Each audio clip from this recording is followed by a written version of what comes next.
결정권자가 누구냐라고 하는 게, 우리의 결정권자, 삶의 결정권자가 누구냐. 여러분, 우리가 우리 삶의 결정권자라고 생각하며 살아가죠. 그러나 사실 그렇지 않습니다. 우리 삶의 진짜 결정권자, 사실 따지고 보면 다 숨어 있습니다. 오늘 본문에 보니까 음행 중에 잡힌 여자 이야기가 나오는데 3절에 보니까 다 같이 한번 읽어보겠습니다. 3절. 자, 3절 시작. 서기관들과 바리새인들이 음행 중에 잡힌 여자를 끌고 와서 가운데 세우고, 아멘. 서기관들과 바리새인들이 음행 중에 잡힌 여자를 어떻게 했다고요? 끌고 왔다 그러잖아요. 끌고 왔다. 여러분 잘 보세요. 오늘 가늠한 여인은 서기관들과 바리새인에게 끌려왔다는 거예요. 자신의 결정권자가 누구였어요? 서기관과 바리새인이었어요. 잘 보면 이 여인은 자신이 아무것도 결정하고 있지 못합니다. 그죠? 서기관과 바리새인이 이끄는 대로 끌려다니더라 라고 하는 것입니다. 여러분, 우리들도 그럴 수가 있다라고 하는 거예요. 누구에게 끌려다니고 있느냐라고 하는 거예요. 무엇이 여러분의 인생을 결정하고 있느냐라고 하는 거예요. 누가 여러분의 삶의 결정권자냐는 것입니다. 어떤 사람은요, 늘 돈에 끌려다닙니다. 그러면 누가 결정권자예요? 돈이 결정권자예요. 돈 쫓아다니죠. 모든 삶이 다 돈 따라다녀요. 그러면 그 사람의 결정권자는 돈이 될 수밖에 없습니다. 어떤 사람들 사람에게 끌려다닙니다. 친구 따라, 아는 언니 따라, 돈 있는 사모님 따라, 옆집 아줌마 따라, 애인 따라, 자식 따라 맨날 거기에 끌려다니니까 그럼 누가 결정권자예요? 그 사람이 내 인생의 결정권자가 되는 거예요. 여러분들, 이게 마귀의 속임이라는 거예요. 결국 이게 다 누구에게 끌려다니는 삶이냐면, 결국 따지고 보면 이게 마귀에게 끌려다니는 인생이 된다라고 하는 거예요. 여러분, 하나님께서 우리에게 주신 생명은요, 창세기에 보면 생육하고 번성하고 정복하고 다스리는 생명으로 주셨다라고 하는 거예요. 결국 노예로, 종으로 끌려다니는 인생이 되게 하신 것이 아니다라고 하는 것입니다. 그러면 돈 따라다닐 게 아니라 돈이 나를 따라오는 인생을 살아야죠. 사람 따라다닐 게 아니라 그 사람이 나를 따라오게 하는 삶을 살아야죠. 왜 끌려다니냐는 거예요. 왜 돈이 내 삶을 결정하게 내버려 두냐라고 하는 것입니다. 왜 엉뚱한 그 사람이 내 인생의 삶에 중요한 것들을 결정하게 하고 여러분의 시간을 계획하게 만드냐라고 하는, 이게 마귀의 속임이라는 거예요. 여러분, 우리 삶이 예수님이 결정하는 삶이 되기를 축복합니다. 예수님이 결정하는 삶은 어떤 삶일까요? 예수님이 우리를 끌고 다니는 삶일까요? 그렇지 않습니다. 마귀는 우리를 끌고 다녔지만 예수님이 결정하는 인생은 가장 자유한 삶이라는 거예요. 주님이 우리를 자유케 하시는 줄로 믿습니다. 오늘 이 여인이 바리새인과 서기관들에게 막 끌려다니다가 결국 예수님 앞에까지 왔잖아요. 그때 예수께서 죄 없는 자가 먼저 돌로 치라라고 말씀하시자 모두가 떠나가고 예수님과 이 여인만 남게 되었습니다. 자, 그런데 이때 예수님이 이 여인에게 뭐라고 말씀하시냐면 11절, 자, 한번 보겠습니다. 11절 읽어보겠습니다. 시작.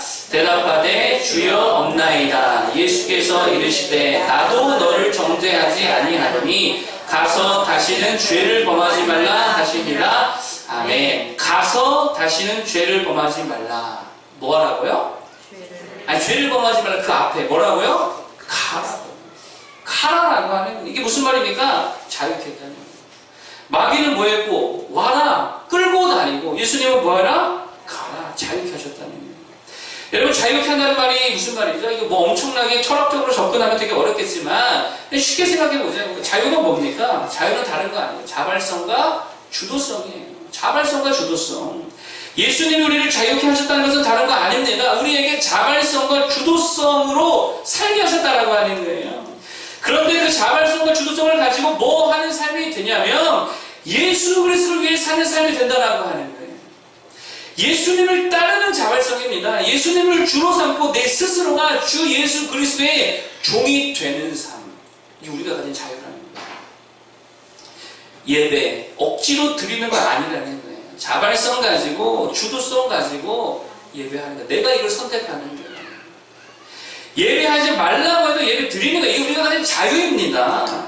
이게 예수님께서 내 삶의 결정권자가 되신다는 말의 의미라는 거예요. 요한복음 6장에 보면 예수님께서 많은 기적을 행하신 이후에 사람들이 몰렸다가 예수님이 영적인 얘기를 하게 되어집니다. 야, 나는 너희의 왕이 되는 게 아니고 생명의 떡주로 왔어. 그랬더니 이 많은 사람들이 실망해가지고요. 이게 도대체 뭔 얘기하는 거야. 그래서 다 주님을 떠나가게 되어집니다. 그때 예수님이 제자들에게 물으십니다. 제자들에게 너희도 가려느냐. 그러자 시몬 베드로가 이렇게 대답하죠. 그 유명한 말씀입니다. 주여 영생의 말씀이 주께 있사오니 우리가 누구에게로 가오리이까. 무슨 말이죠? 자발성과 주도성으로 예수를 따르고 있다는 거예요. 누가 시켜서 억지로 따르는 게 아니고 그들이 자유를 가지고 주님을 따르는 삶을 선택하고 있다는 거예요. 여러분 출애굽기에 보면 재미있는 표현이 나옵니다. 출애굽기 21장에 1절에서 4절까지를 보면 당시 히브리 종된 자들을 자유케 하라는 말씀이 있어요.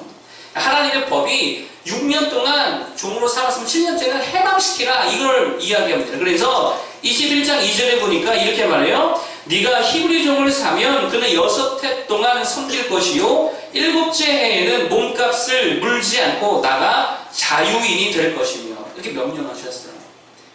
자유케 하셨다는 거죠. 이게 하나님의 뜻입니다. 자, 그런데 5절에 보면 뭐라고 하냐면 이렇게 말해요. 만일 그 종이 분명히 말하기를 내가 상전과 내 처자를 사랑하니 나가서 자유인이 되지 않겠노라 하면, 여러분 생각해보세요. 분명히 주인은 자유를 줬어요, 안 줬어요? 자유를 줬어요. 그런데 주인을 뭐 하니까? 너무 사랑하니까 내가 다시 뭐가 되겠다? 종이 되겠다. 이게 우리가 가진 자유라니까요. 여러분 잘 보세요. 우리 주님께서 우리에게 자유를 주셨잖아요. 가라. 종 되어든 신분에서 자유인이 되도록 하셨습니다. 그런데 우리가 주님을 뭐하기에? 너무 사랑하니, 주님이 주신 은혜가 너무 크고 감사하기에 주님 주신 이 자유를 가지고 다시금 예수 그리스도의 종이 되겠다고 자발성과 주도성을 가지고 주님의 종으로 사는 자들이 바로 누구냐? 그리스도입니다. 그래서 이제는 예수 그리스도가 우리의 결정권자가 되셨다라고 합니다. 지난주에 스탠리 템 이야기 들려드렸잖아요. 그가 회사 지분의 51%를 하나님께 드렸다라고 그랬죠. 이게 억지로 한 겁니까? 강압적으로 한 겁니까? 아니라는 거예요. 이걸 누가 강압하고 억지로 하게 할 수 있느냐는 거예요. 자발성과 주도성을 했다는 거죠. 이게 자유라는 거예요. 그리고 예수님이 실질적인 그의 결정권자가 되었다는 거예요. 예수님 때문에 이렇게 합니다. 마귀에게 끌려가는 자가 아니라 자유한 자들이 다 되기를 간절히 축복합니다. 그러면 왜 자꾸 우리가 마귀에게 끌려다니고 돈에 끌려다니고 엉뚱한 사람에게 끌려다니고 왜 그렇게 끌려다닙니까? 오늘 이 여인이 왜 끌려다니는 신세가 되었죠? 다른 거 아닙니다. 이유는 하나예요. 죄 짓는 자리에 있다가 걸렸기 때문에. 죄 짓는 자리에 있었기 때문에 마귀에게 끌려다니는 인생이 되더라는 거예요. 본문이 뭐라 말하죠? 음행 중에 잡힌 여자다. 간음한 중에 잡힌 여자다. 라고 말하고 있잖아요. 죄의 자리, 범죄의 현장에 있었다는 거예요. 그러니까 마귀에게 약점 잡혀가지고 벌거벗긴 채로 질질 끌려다니더라고요. 여러분 왜 우리가 주도성을 잃고 마귀에게 세상에게 끌려다닌 줄 아십니까? 죄의 자리이기 때문에. 마귀가 이끌고 다니는 수레에 타고 있으니까 그 죄의 수레에 타고 있으니까 끌고 가는 대로 끌려다니더라라는 것입니다. 정말 부끄러운 이야기인데 제가 97년부터 한 10년 정도 예수님 만나기 전까지 흡연을 했던 아이였습니다. 근데 제가 아직도 처음 이 흡연에 손을 댄 그 시작점을 제가 아직도 기억을 하는데 고등학교에 들어가고 어느 날 친구가 골목길을 걸어가는데 갑자기 이제 이 친구가 나한테 묻더라는 거예요. 야, 너 혹시 담배 필 줄 아냐? 근데 그때 내 생각이 내가 여기서 무시받으면 내 고등학교 생활은 무시받는 학창시절이 되겠구나 싶어가지고요. 물론이지.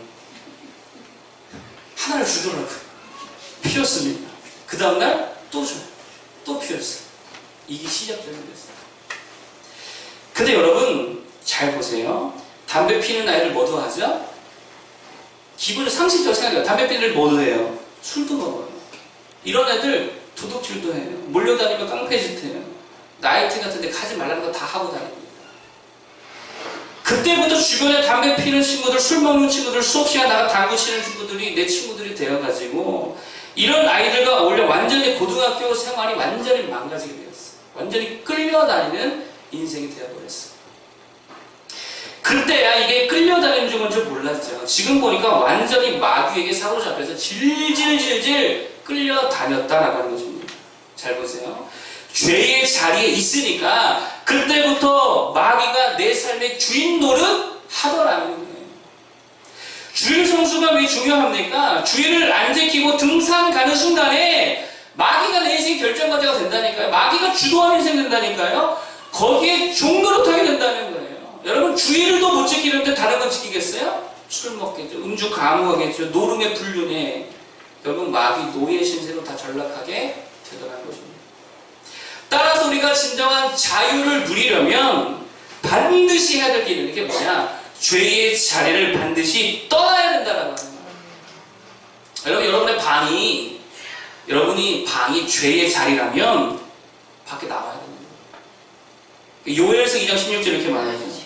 백성을 모아 그 모임을 거룩하게 하고 장로들을 모으며 어린이와 젖 먹는 자를 모으며 신랑을 그 방에서 나오게 하며 신부도 그 신방에서 나오게 하고 나오라는 거예요.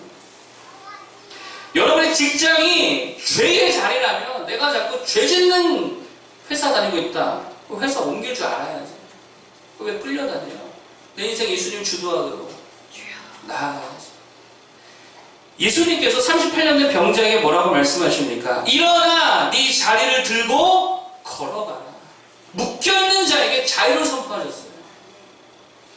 마귀 종노릇하는 죄의 자리에서 일어날 수 있는 주도적인 인생 살기를 간절히 축복합니다. 그래서 이제 좀 자발성과 주도성 가지고 정말 사랑스러운 주님, 영광스러운 주님 자유를 가지고 따를 수 있는 우리 모두가 되기를 축복합니다. 이게 진짜 축복이고 자유라는 거예요. 두 번째로 말씀드릴 게 뭐냐, 인생이 과연 양자택일이냐라고 하는 문제입니다.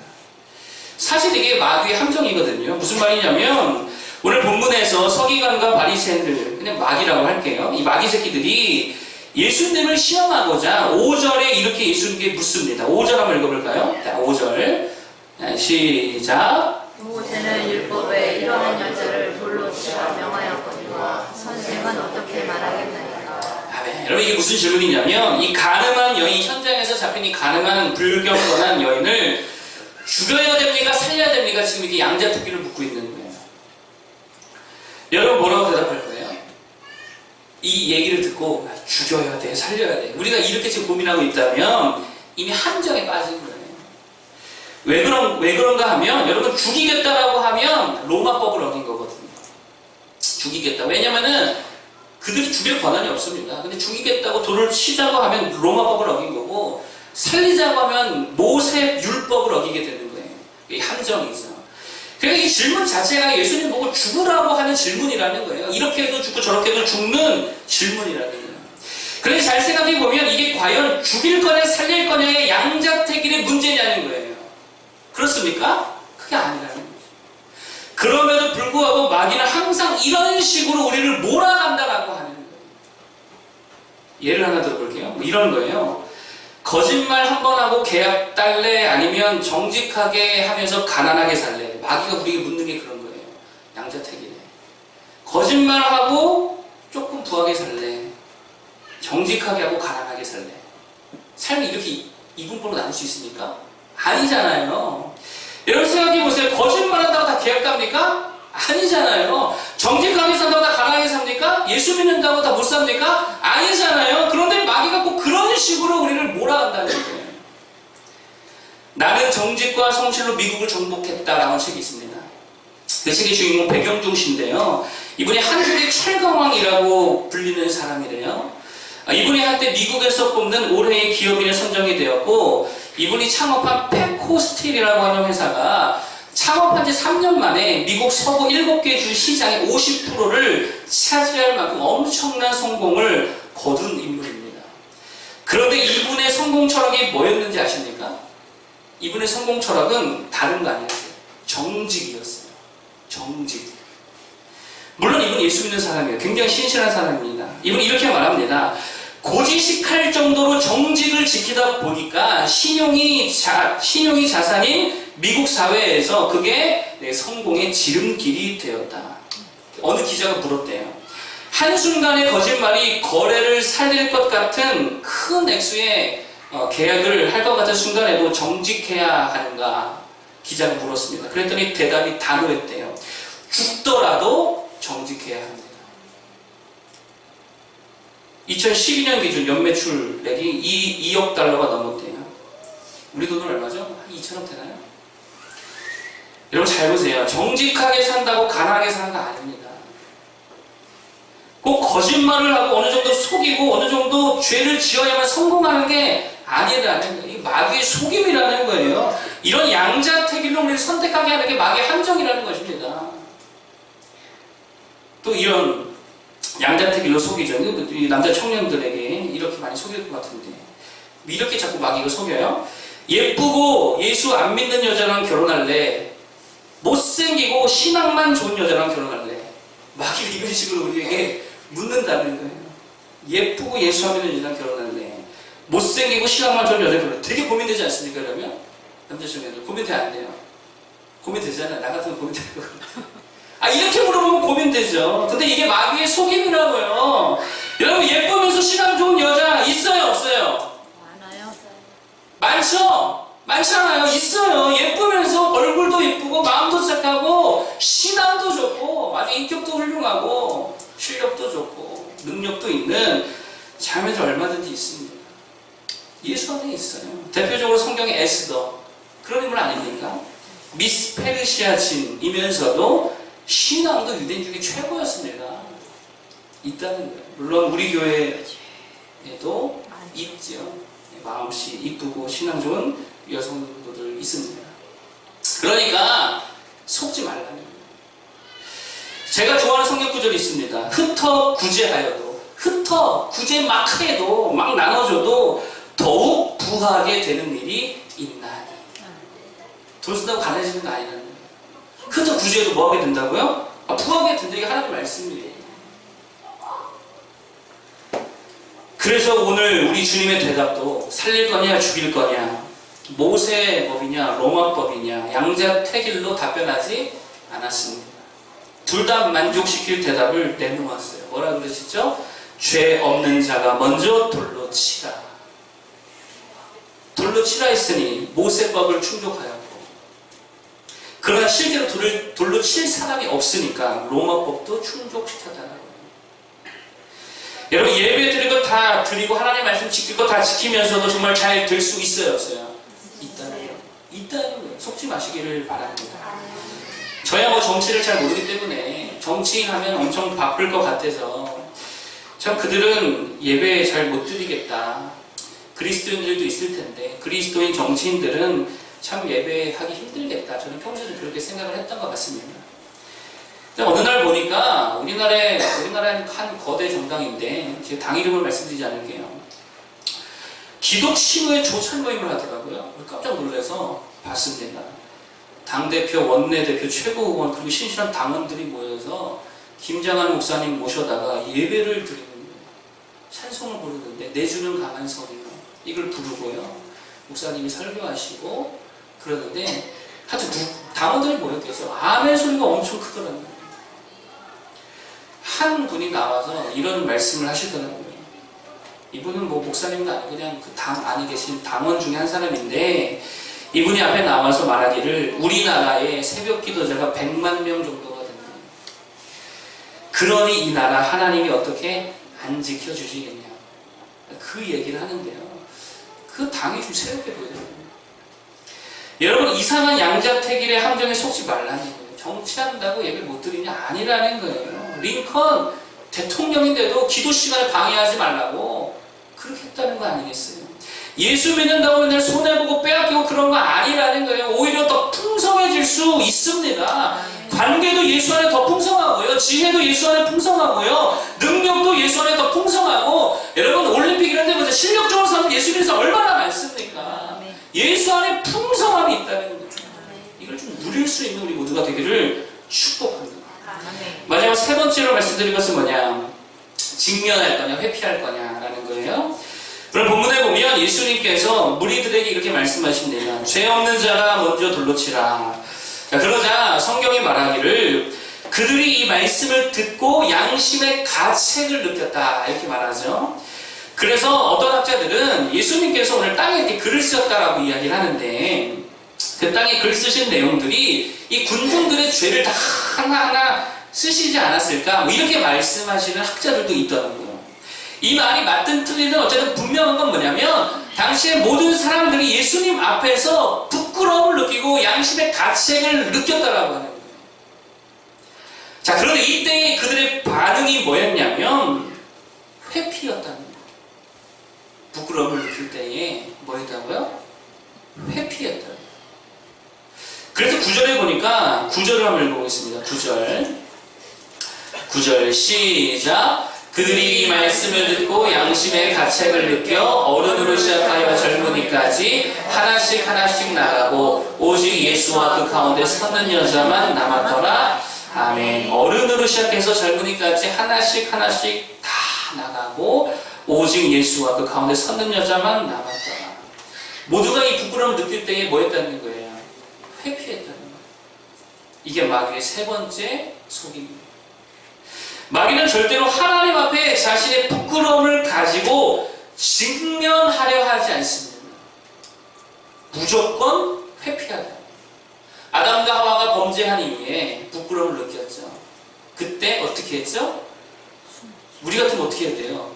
가자마자 주님 앞에 엎드려서 용서 구하고 주님 내가 실수했다고 잘못했다고 마귀 새끼가 꼬여가지고 내가 넘어갔다고 이래야 될 거 아니에요. 그런데 회피했어. 숨어버렸어. 어떤 학자는 오늘 이 가늠한 여인이 창기와 같은 여인이었대요. 그리고 아마도 예수님 앞에 모인 군중들 중에 많은 남자들이 이 여자와 부적절한 관계를 맺은 사람들이었을 거다라고도 이야기를 하더라고요. 그래서 그것이 들통날까봐 예수님 것을 지적하니까 다 도망쳤다라고 하는 말도 합니다. 일리가 있습니다. 근데 어쨌든 중요한 건 그들이 주님 앞에 직면하기를 싫어했다.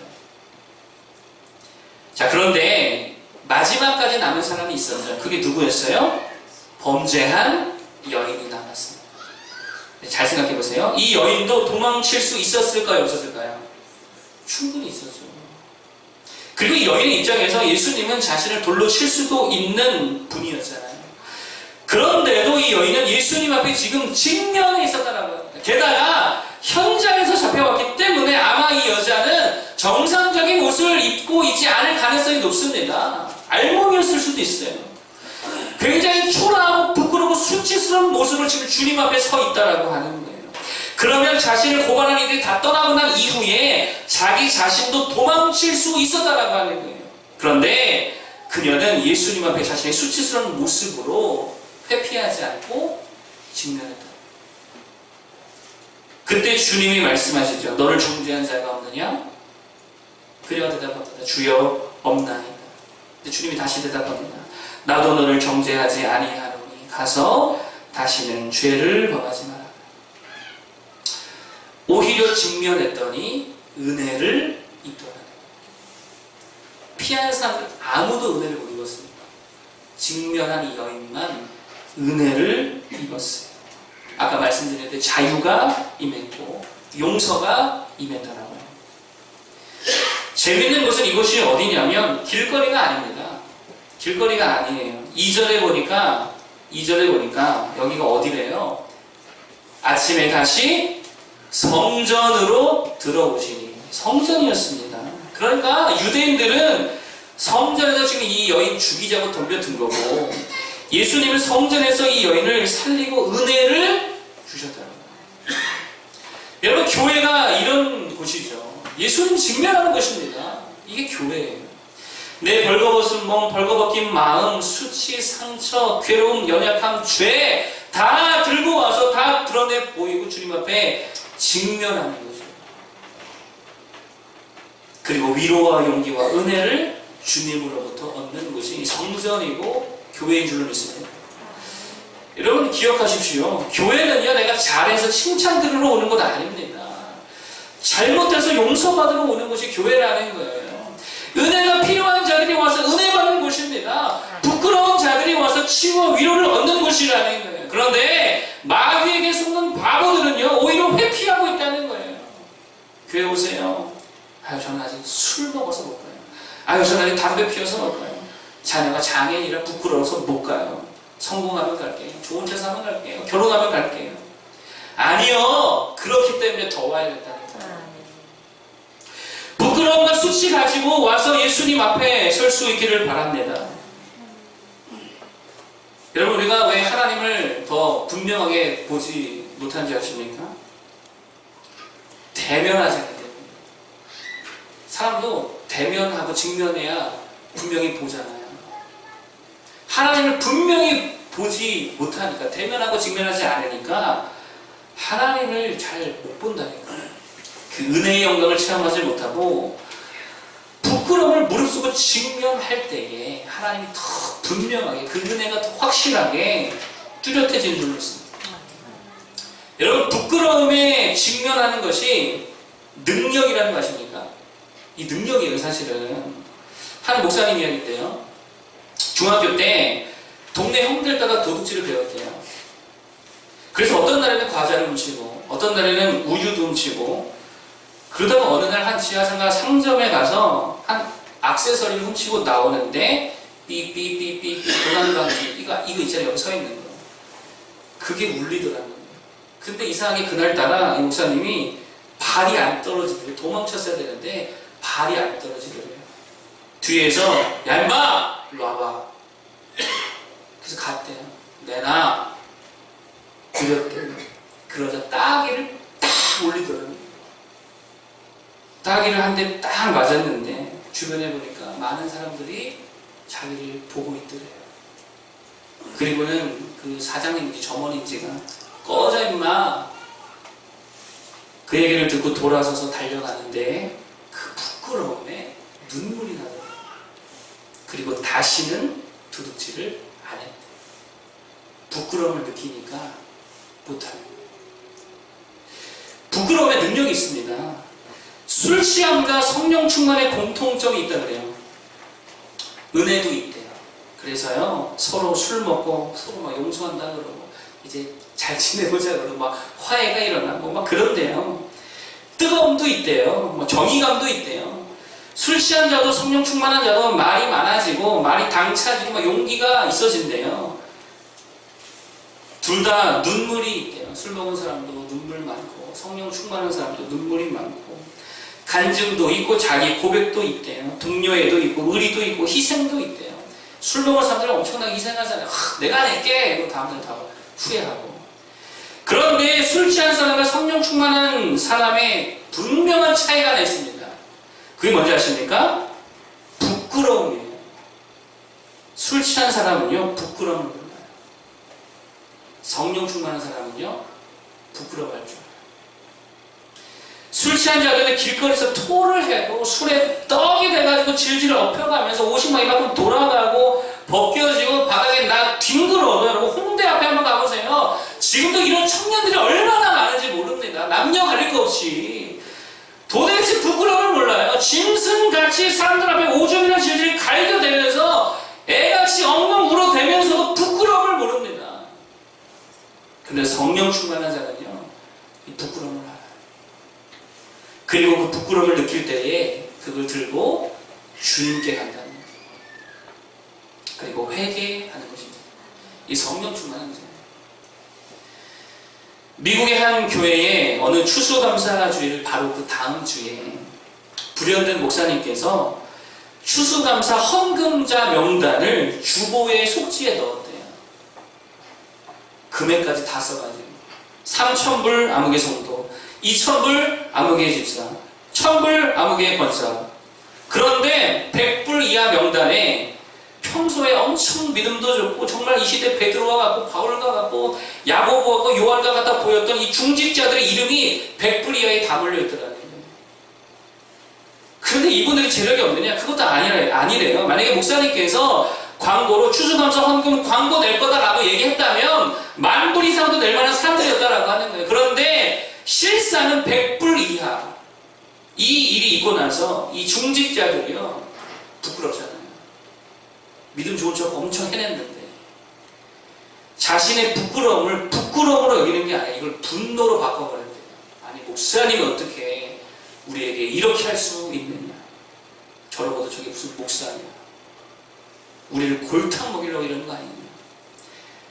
그래서요 분노하고 교회 다 나갔대요. 그런데 이 글을 쓴 사람이 하는 말이